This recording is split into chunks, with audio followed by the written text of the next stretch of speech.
It was April 7th, 2003, and the aircraft was flying fast. Too fast. Captain Eric Dass and Major William Watkins were aboard one of the most sophisticated flying machines ever built, the F-15E Strike Eagle, on a desperate interdiction mission to support U.S. Special Forces fighting in Tikrit, Iraq. The F-15E is capable of Mach 2.5 speeds and is armed with a dozen laser-guided missiles, an APG-70 radar to detect any hostile forces from a long range, and 2 LANTIRN pods that can strike any objective with pinpoint accuracy under any weather conditions. Dass and Watkins knew that once there, it was only a matter of seconds before they could locate their targets and drop their ordnance to get the job done. However, they weren't ready for the overwhelming anti-aircraft fire surrounding the Iraqi city, and they would have to use every state-of-the-art countermeasure in their arsenal if they wanted to make it out alive.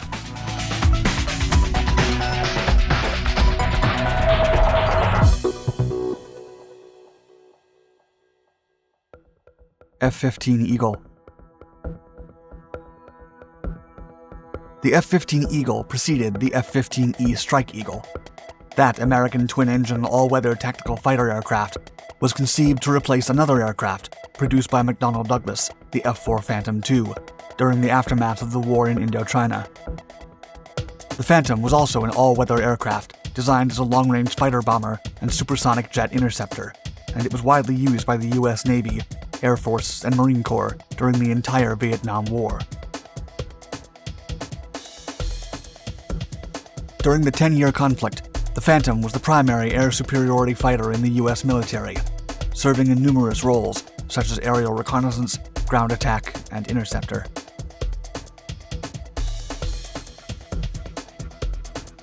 The Phantom became crucial in saving the lives of Allied forces, pinned down by the overwhelming numbers of hostile North Vietnamese troops in the countryside. It also helped punish the communist supply line by conducting bombing runs over the Ho Chi Minh Trail. Still, despite its outstanding Mach 2.2 speeds, weapons load of over 18,000 pounds, and its devastating M61 Vulcan rotary cannon, the Phantom significantly aged after 2 decades of service. McDonnell's F-15 Eagle basically replaced the Phantom after its introduction on January 9, 1976. The Eagle was designed to be an air superiority fighter to fulfill the USAF's request for a dedicated aircraft for this role. And even as neither the Air Force nor the Navy was interested in an F-15-derived interdiction fighter, the company began working on a prototype that could eventually replace the F-111 from General Dynamics. The idea began to take form in 1978, after the USAF gave way to the Tactical All-Weather Requirement Study, which considered McDonnell Douglas's proposal as the next future strike program. 1 year later, McDonnell Douglas and Hughes Aircraft began collaborating to develop the F-15's air-to-ground capabilities. This prototype was dubbed F-15E. Developing the Strike Eagle. In early 1981, the Air Force announced the Enhanced Tactical Fighter to replace the F-111. The requirements for this replacement included an aircraft capable of deep air interdiction without support from jamming countermeasures or fighter escorts. McDonnell submitted their F-15E, General Dynamics its F-16XL, and Panavia Aircraft put the Tornado on the table. The aircraft were tested to their limits between 1981 and 1983. Under the direction of Brigadier General Ronald W. Yates, the program was renamed the Dual-Role Fighter Competition to emphasize the desired capabilities of the victorious aircraft. The F-15E conducted more than 200 flights during testing. It quickly proved to be highly reliable and was able to carry over 16 different weapon configurations. After meticulous trials, the USAF went for the F-15E in February of 1984. The Air Force then awarded the company a contract to produce 390 F-15Es. The first one was delivered in December of 1986 and had its maiden flight on the 16th with pilot Gary Jennings.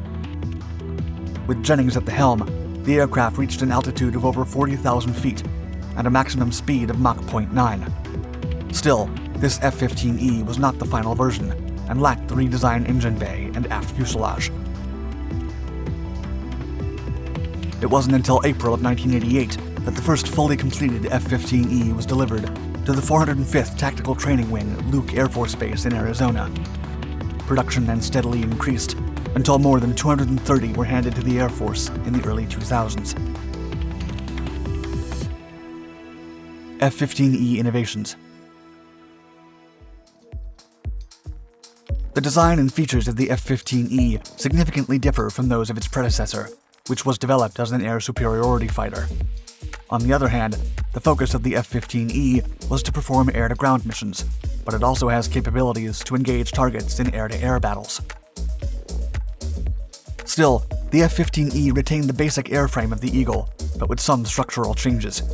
The aft fuselage was redesigned to make space for more powerful engines, and the engine bay was modified to use superplastic forming and diffusion bonding technologies. The cockpit also incorporated newer avionics and screens for the radar, thermographic cameras, weapon status, and other electronic warfare essentials used by the second crewman, the Weapons Systems Officer, or WSO. To complement the multiple screens for the latest technology, the WSO, or WISO, also has access to flying controls, as that spot is equipped with its own stick and throttle to take over flying if needed. In addition, the aircraft's navigation system uses a laser gyro and a global positioning system to monitor the F-15E's position and provide immediate information to both crewmen. Another innovation is the APG-70 radar, which allows the crew to identify long-range ground targets. According to the USAF, quote, "One feature of this system is that after a sweep of a target area, the crew freezes the air-to-ground map and then goes back into an air-to-air mode to clear for air threats. During the air-to-surface weapon delivery, the pilot is capable of detecting, targeting, and engaging air-to-air targets, while the WISO designates the ground target." The Strike Eagle. The Strike Eagle was named as such to differentiate it from its predecessor. It has a top speed of 1,875 miles per hour, a wingspan of 42.8 feet, a length of 63.8 feet, a height of 18.5 feet, and a maximum takeoff weight of 81,000 pounds. The aircraft is equipped with the LANTIRN, or Low-Altitude Navigation and Targeting Infrared Night System. This system comprises 2 pods attached to the aircraft's exterior and gives it excellent accuracy in weapons delivery. One of the pods contains a terrain-following radar, or TFR, that allows the pilot to fly safely at low altitudes thanks to cues on the heads-up display. This unique feature can be combined with the Strike Eagle's autopilot capability to provide hands-off terrain functionality.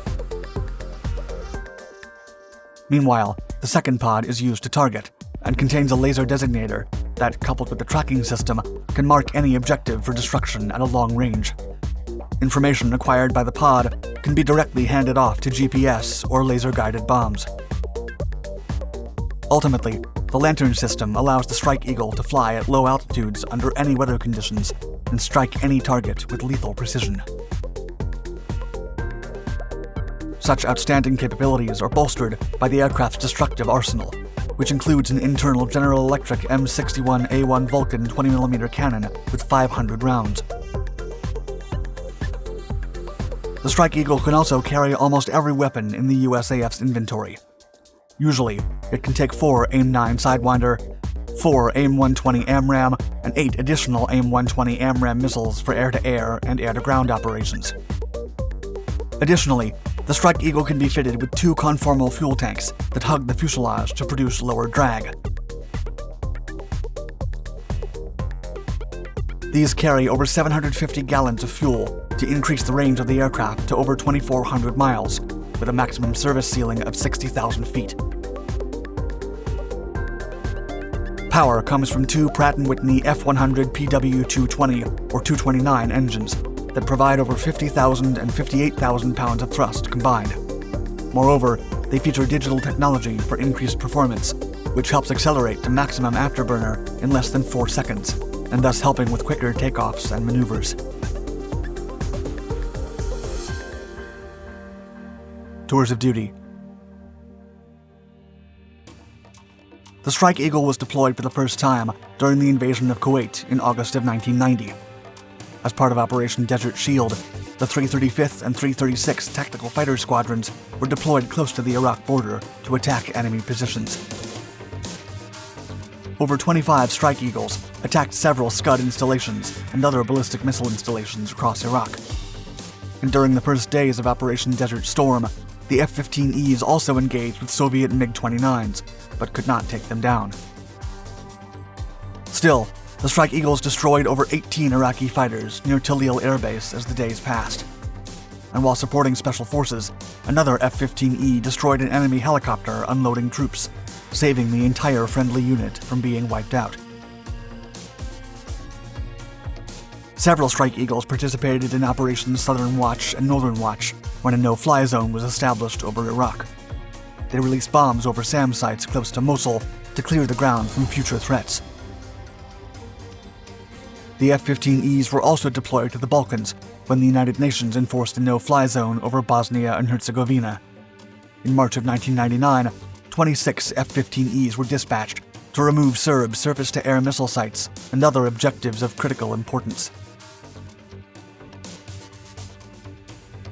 After 9/11, the 391st Fighter Squadron was deployed to Ahmad al-Jaber Air Base, Kuwait, to participate in Operation Enduring Freedom, and had a critical role in taking out entrenched Taliban positions.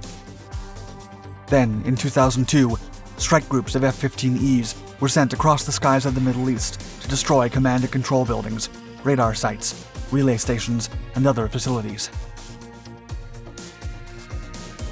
Since then, the Strike Eagle has remained operational in the Middle East and other regions, with some participating in Operation Odyssey Dawn by establishing a no-fly zone over the skies of Libya, and others took the fight to the Islamic State in 2014 and shattered militant training compounds, supply depots, and IS vehicles. Today, the U.S. has over 220 Strike Eagles in service, and in September of 2022, BAE Systems announced that the F-15E would get the Advanced Systems Digital GPS Anti-Jam Receiver to increase the aircraft's lethality.